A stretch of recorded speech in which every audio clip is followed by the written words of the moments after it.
Yes. Hi, Anagha. Welcome to the show. We are talking about your journey of international student in the UK in Cambridge University. So welcome to the chat. Thank you, Abhishek. Thank you for getting me on board today. Great. Anagha, me and my future prospective students would be curious to know a bit more about yourself. Why did you choose to study abroad to start with? So introduce yourself, give us a background, where you're from, and so on. So I'm Anagha, and I'm from Kerala. My background, well, my father was in the army, and I did most of my education in the north and then some in the south. And I ended up doing engineering like everybody else in Cotton University, one of the private colleges under the university. I graduated in civil engineering in 2016. I had liking towards architecture, interior design, and by third year, fourth year, we also had electives on environmental engineering, and that really gripped my interest. So I eventually ended up doing internship in one of the environmental firms, and by working, I realized that I could just get into environment. So after my graduation, I joined the same company called EcoParadigm in Bangalore, and EcoParadigm is like a consultancy services, and it takes up like a major portion of the work comes from the government, Ministry of Environment and Forest, Ministry of Urban Housing and Development. So I joined there, and most of my works were around pollution mitigation, air, land, water, then solid waste management, urban planning, then policies, climate change initiatives, environment awareness programs. So I was working there until 2020 Jan. Yeah, so quite a long time in that company.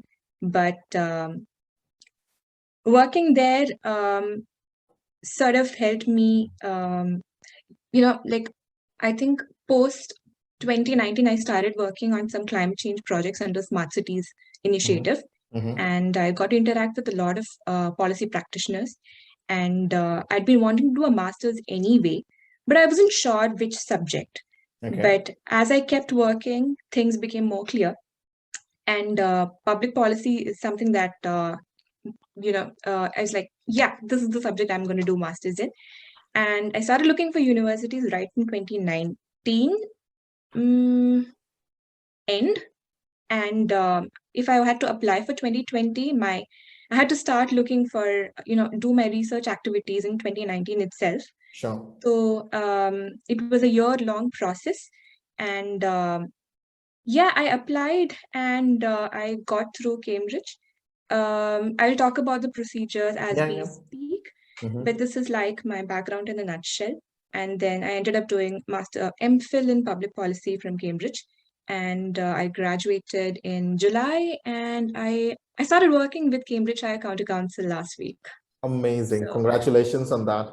One unique thing I saw, and which we see with many other students, is your first degree, your bachelor's, was in engineering. One unique thing I saw, and which we see with many other students, is your first degree, your bachelor's, was in engineering.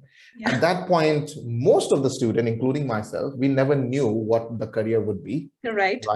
And then you completely changed the career in master's. So what was that point? How did you realize that your career should be into the policy? What was that thing that actually ignited you when you said it clicked?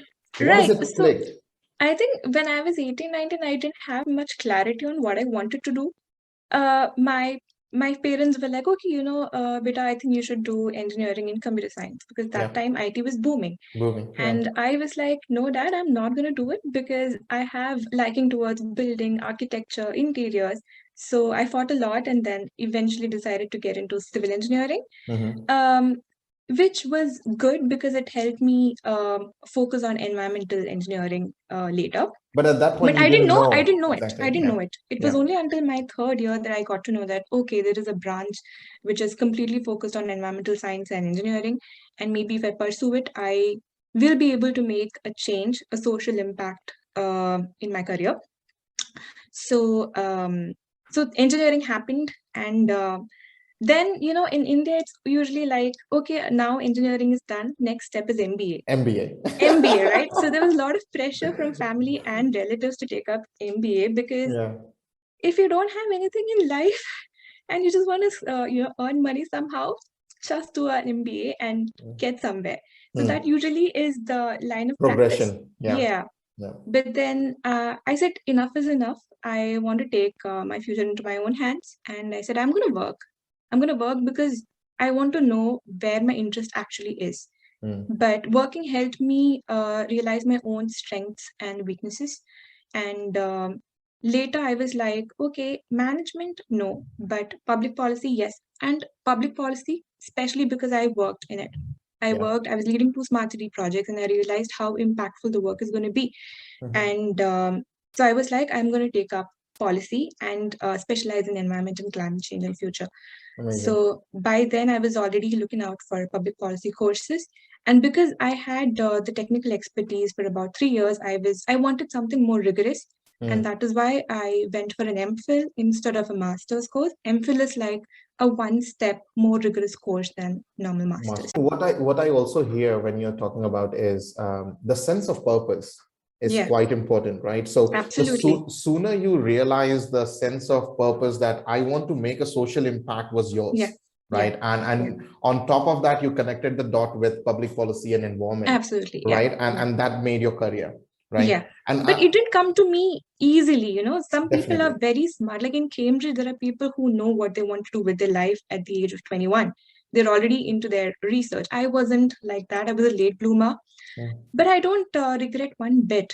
No. And definitely. Yeah. And it could come to you. The sense of purpose could come to you when you're at 18 or when you're at 26. I applied for my master's when I was 27. Yeah, anytime. Yeah, exactly. But because it's not usual for people to think for themselves, because the culture that most of the Indian families have, it is kind of a set norms, and you are a good kid or a good student if you follow those norms, right? And then it takes a courage to think outside that box. And I feel now it is getting better. But it's getting better. People are doing fashion technology, which was not engineering, not law, not medicine, right? And they're happy. Parents are supportive. But then I think I call it as a post Three Idiots era, right? The people started to take it more open-minded about do what you want to do, right? And Amir Khan did a great job in that thing. And I think more movies such should be made, isn't it? But anyways, so you found your sense of purpose. Is there any incident where it made you realize about your sense of purpose? Is it something that you felt connected to, if you want to discuss about it? Yeah, I mean, at one point we were doing this project in Bangalore. It was a project on lake rejuvenation. And we were not just doing lake rejuvenation, we were also looking at building a toilet for the communities, for slum dwellers around it. And that had to do a lot with behavioral change as well.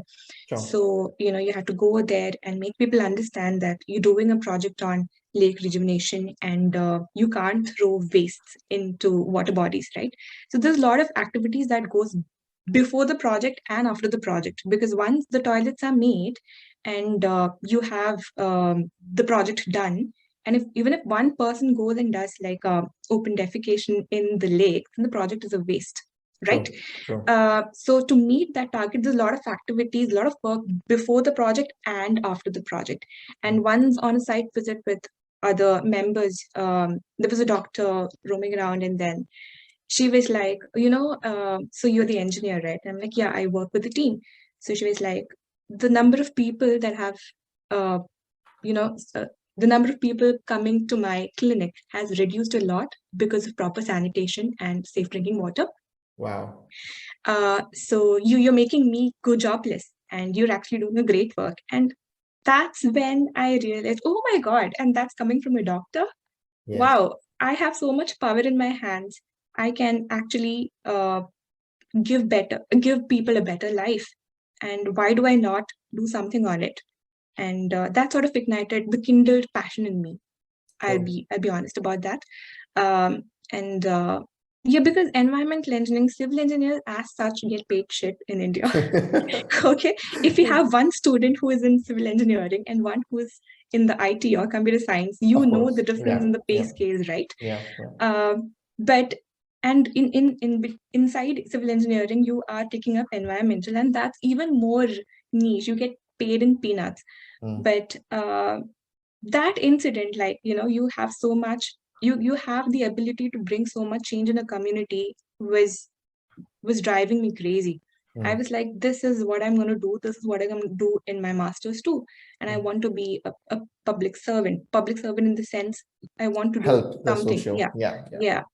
That is quite And powerful, Anagha. And I think many people, those who wants to contribute towards the environment in a positive way, yeah. they don't do it because they think just me doing this, how is going to make an impact? And Of course.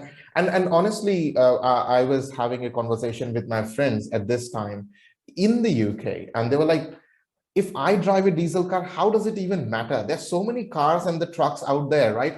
Is it only going to make any difference, even if I can buy a Tesla, That's what we right? all think. We all tend to blame the government and the corporates, but we don't realize the power that we have because we are 7 billion people.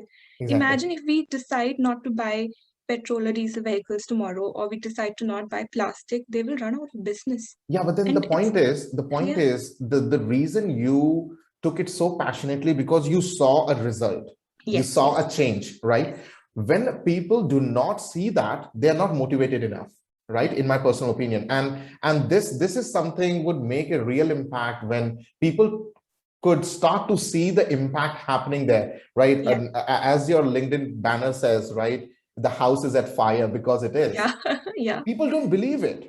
People don't believe it. They once they start to see this, and I'm glad that a lot of documentaries on Netflix are now talking about that, and it is getting Definitely, popular. yes. It is coming mainstream. It is not just some activists talking about it, right? It is No, no, coming no. mainstream, right? People are becoming conscious about environment. People want to do their bits, Mm. but it needs to be more collective.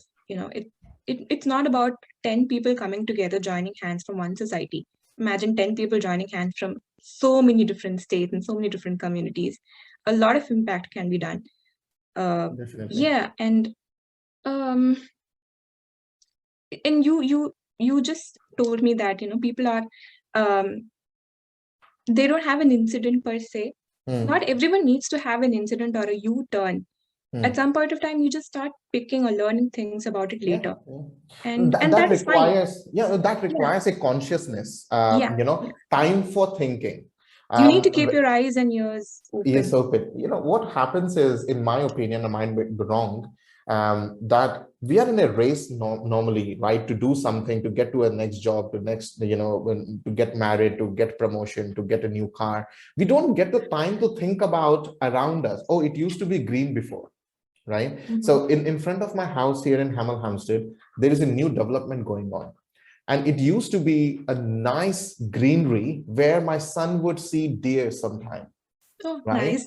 It was Wow, such that's unbelievable to it was think such of. a nice, yeah. So you could wake up from a window and see, oh, there are this, and he's a 5-year-old. He would be so happy. Now that is going to be ruined, and there would be new 600 new houses, which probably is also required. Now my son is so upset about it. Where will the deer go?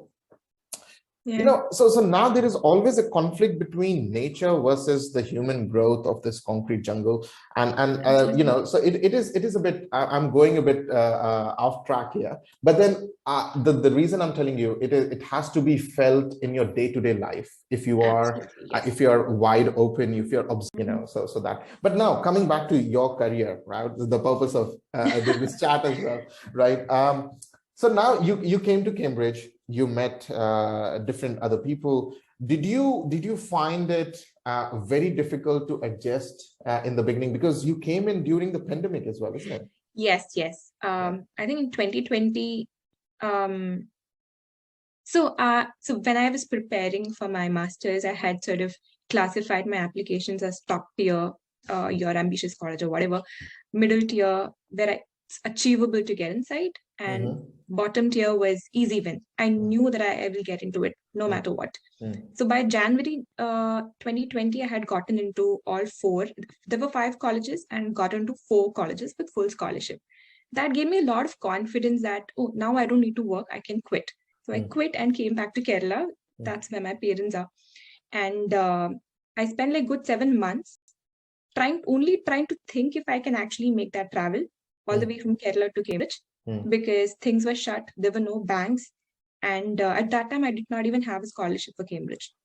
Okay. And it's a hefty amount to pay for 1 year course. Yeah.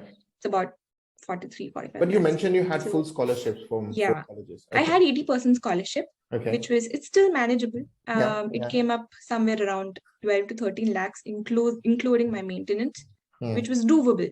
Of course, yeah. And that removes a lot of pressure also. So eventually, the aviation sector opened up in August. Banks also opened up. I was able to take loan, and I got into Cambridge in September last year. Then after coming to Cambridge, I realized things were very organized, and they gave us like a welcome pack, a welcome kit, and it had everything that you had to do. And they also sent one welcome pack to my parents' place, and that made them even more comfortable. Okay, I've sent my child to a place and I don't have to worry about her. True. You know, so when you get that kind of a confidence, why wouldn't you send your kid? True. It's in the middle of a pandemic, but you know what's going to happen in the next 9 months. So all that you can do is chill at home and let me do all the work. After coming here, in 1 week, I was able to start my bank account, register with the GP, do everything that I needed. There were options for online purchasing of groceries. I did not have to look into any other source. All right. And the transition was very, very, very smooth. And I'm not sure if it's the same with other universities, but in regard with respect to Cambridge, all of us had a very easy journey and transition.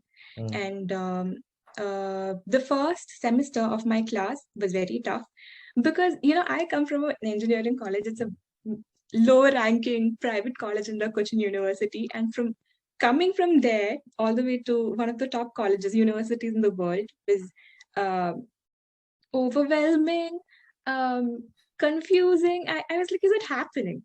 Is it really me? The first semester was very tough because especially for people who are coming from the Eastern education society system, questions are open-ended.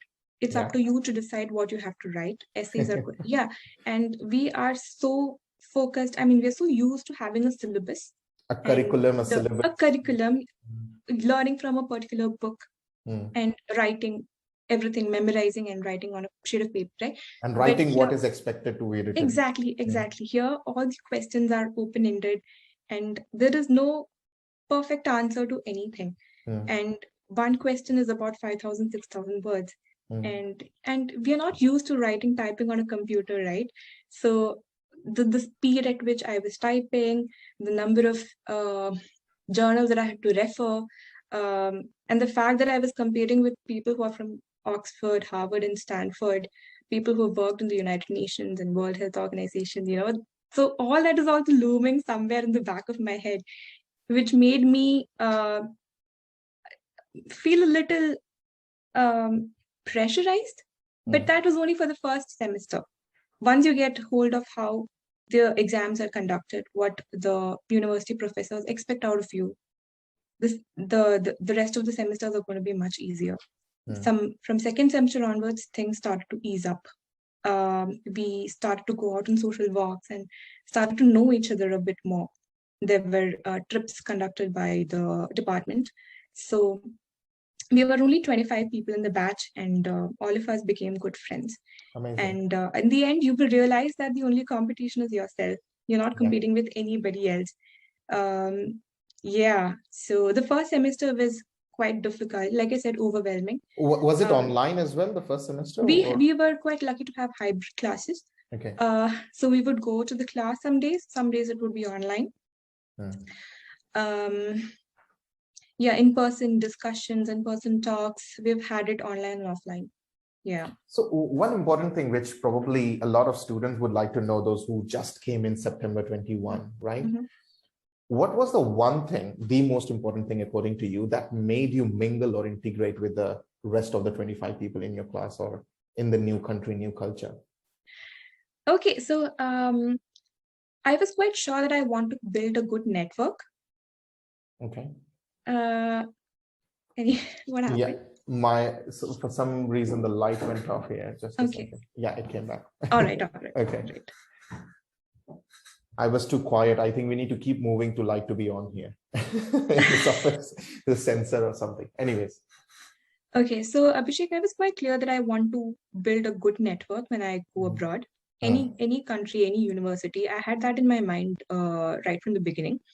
So because what happens is that I've seen my friends going in bunches, In a one group. group Yeah. from one consultancy, and they end up in one university. Yeah. They end up living under one roof. And the kind of exposure that you get is minimalized. You are minimalizing your own exposure there. Might as well study in Cochin. Exactly, with your friend. exactly. Why would you want to do that? You're budding up with your own best friend going to some country and staying together all the time. That makes no sense. Yeah. So I was like, I want to diversify as much. And I lived in a house with one German, one Greek, one Chinese. There was another Malu. There was another person from Cochin. But our interactions were very minimal. We knew that we had to spend time with other people. Learn So him more. and I would talk very less. So in my batch, in my policy batch, we were like 3 Indians, and 3 of us interacted the least. We were interacting with other people because that's where you get all the knowledge from. You and probably you will learn thought so that much. You probably thought that I know about you anyway. Let me know more. Exactly. And all 3 of us had the same mindset, I guess, because our interactions were the least. And we would obviously talk, but we wanted to diversify, and we wanted to branch out to people and learn a lot, because you need not always engage in a conversation. Just be there, listen to what other people say, and I trust me, you will increase your knowledge. With every day, a part of your ignorance is wiped out. Sure. And that was a great learning experience, and you will learn a lot more than from your curriculum. Amazing. One very interesting thought came in my mind here now is, yes, the one thing that I asked you, that is probably the mindset of being able to learn more and integrate more. But then, a student is nervous, and many student comes in a bachelor's, they're very fresh out of the school. They're not too sure of the other people are, much knowledgeable. They have a better experience, or my English, my accent is not up to what they can understand, right? So there's so many other thoughts going back of your mind. So how do you come out of that small, insecurity or that nervousness? I personally never had any experiences of other people making me uncomfortable in my batch. All of them were very, very kind. But if you have insecurities like that, the only way to approach is think why you're here. Think why you've made it this far. Do you want to be all by yourself? Do you want to learn more? What is the purpose of this study? What are you going to do later?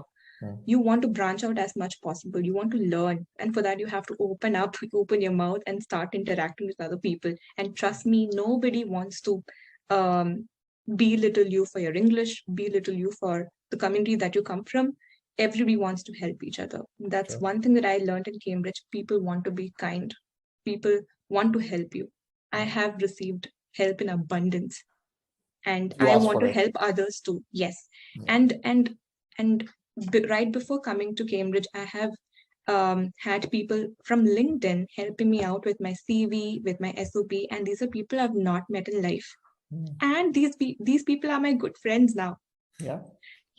And most of them are not Indian, Abhishek, sadly, because for some very weird reasons, Indians are not really willing to help. I have had many instances where people tell me, look, I've done it by myself. I've made it by myself. I've done my research. I think you should do it by yourself now. Wow. Yeah. And you would get some odd people like that, I'm sure. Yeah. But I've had a lot of good support from LinkedIn and from people of my batch, and that made my studies really smooth, really, really smooth. And I want to be kind to other people too. It's easier said than done. You can't be responding to all the messages on LinkedIn, but I try my best. Yeah, definitely. No, I think it's a give and take, and I think it requires a bit of a conscience. It requires to understand, if I have done it all by myself, why somebody else should? Exactly.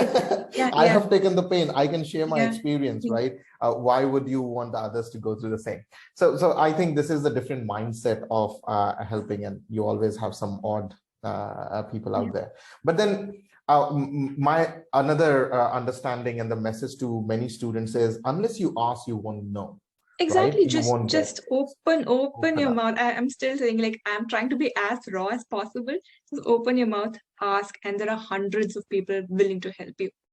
True. You might think of, अरे ये क्या सोचेंगे, वो लोग क्या सोचेंगे, would they think that my questions are silly? No, nobody's going to judge you. Nobody's going to judge you. And my point is, even if they judge, so what? So what? Right? I mean, who gives a damn, right? Yeah, exactly. Very well said. So just transitioning over to the next career moves, right? So now you have the first job, and a prestigious job soon after your graduation. Now, how does it looks like moving from here 3 years, 5 years down the line? Well, right now I got a job in Cambridgeshire County Council as a sustainable travel officer. So we're trying to implement, this is like an implementation, policy implementation group. So we have policies which are made from the government, like the Department for Transport, and our group is trying to implement it for the entire county. And we're trying to reduce carbon emissions for the transportation sector. So that's what my job is. Amazing. So I'm happy that I got into core policy, and it's got to do with the environment. I'm really, really happy about it. And in the next 3 to 5 years, I honestly, there is no big ambition or any plans chalked out for me right now, because for me, getting a job was the bigger thing. And I want to take a break from planning. I've been planning from 2016, and I really want to take a break. So 3 saal mein I want to have a good work experience, and then I want to start preparing for my master's. And then from there, I want to start preparing for interviews, which is another challenge, and then get a job.